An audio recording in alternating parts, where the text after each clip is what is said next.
N'hésitez pas à télécharger gratuitement, en bas dans la description de la vidéo, une multitude de ressources sur la méthode Montessori. Éduquer un enfant est sans doute l'une des plus grandes aventures de la vie, et nombreux sont les parents qui cherchent aujourd'hui des approches éducatives respectueuses et épanouissantes.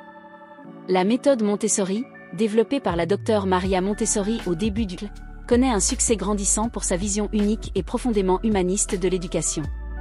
Fondée sur l'observation attentive de l'enfant et le respect de son rythme naturel, elle repose sur quelques grands principes qui, bien au-delà de l'école, peuvent aussi être appliqués au quotidien à la maison. Nous allons explorer 3 de ces principes essentiels et voir concrètement comment ils peuvent guider chaque parent soucieux d'offrir à son enfant un environnement propice à l'autonomie, à la confiance en soi et au développement global.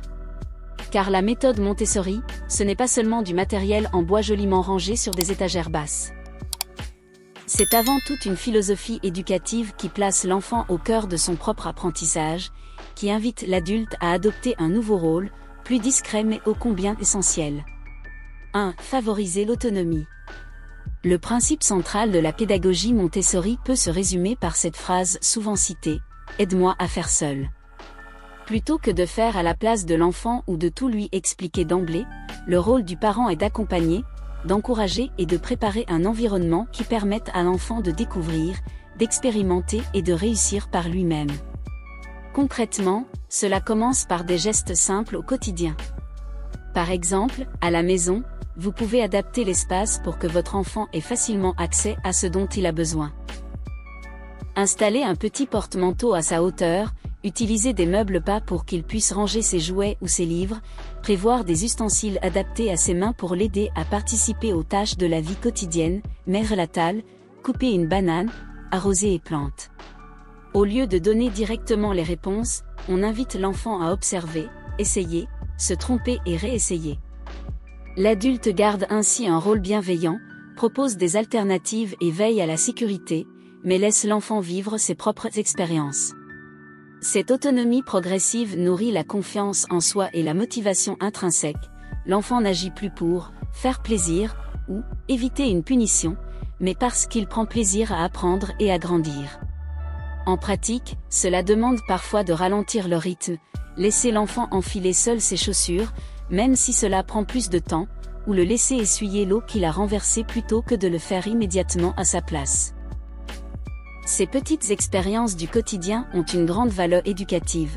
Elles montrent à l'enfant qu'il est capable et responsable, et elles renforcent son sentiment de compétence. 2. De respecter le rythme. Un autre principe fondamental de la méthode Montessori est le respect du rythme de chaque enfant et l'attention portée aux périodes sensibles, ces moments où l'enfant manifeste un intérêt particulier et spontané pour un type d'apprentissage ou d'activité, le langage, l'ordre, le mouvement, la coordination œil-main, etc.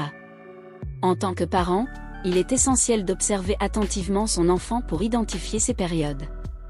Par exemple, un enfant qui, soudainement, range ses jouets toujours au même endroit ou aligne des objets manifeste peut être une période sensible pour l'ordre. L'accompagner, ce n'est pas l'en empêcher ou le brusquer, mais au contraire lui offrir un cadre adapté, des étagères organisées, des activités de tri et de classement, et du temps pour répéter ses gestes sans être interrompu. Respecter le rythme de l'enfant, c'est aussi accepter qu'il n'ait pas envie de faire telle activité au moment où nous l'avions prévu, ou qu'il reste longtemps concentré sur une même tâche. La concentration est précieuse et doit être protégée, évitons de l'interrompre inutilement, même pour des questions banales. Maria Montessori parlait des « esprits absorbants », pour désigner cette capacité extraordinaire qu'a l'enfant d'apprendre naturellement et intensément lorsqu'il est libre de suivre ses élans intérieurs. Cela implique aussi de ne pas comparer son enfant aux autres, ni même à ses frères et sœurs. Chaque enfant évolue à son propre rythme, et ce rythme mérite d'être respecté. Plus nous faisons confiance à ce processus naturel, plus l'enfant se sentira sécurisé et libre de développer pleinement ses talents et ses passions. 3. Créer un environnement préparé et bienveillant. Enfin, la méthode Montessori insiste sur l'importance de l'environnement préparé. C'est-à-dire un espace pensé et organisé pour répondre aux besoins et aux intérêts de l'enfant, tout en étant propice à sa sécurité et à son autonomie. À la maison, cela signifie d'abord des espaces clairs et ordonnés, où chaque chose a sa place et où l'enfant sait où trouver et ranger ce dont il a besoin. On privilégie des matériaux naturels, simples et esthétiques, des jouets en bois, des paniers pour le rangement, des couleurs douces qui favorisent le calme.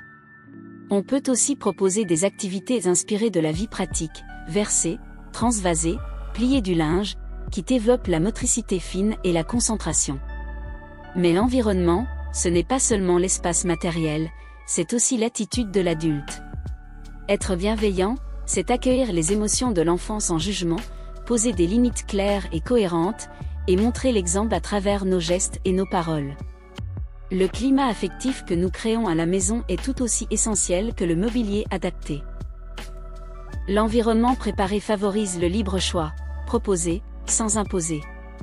L'enfant peut ainsi choisir l'activité qui l'attire, la commencer et la terminer selon son rythme.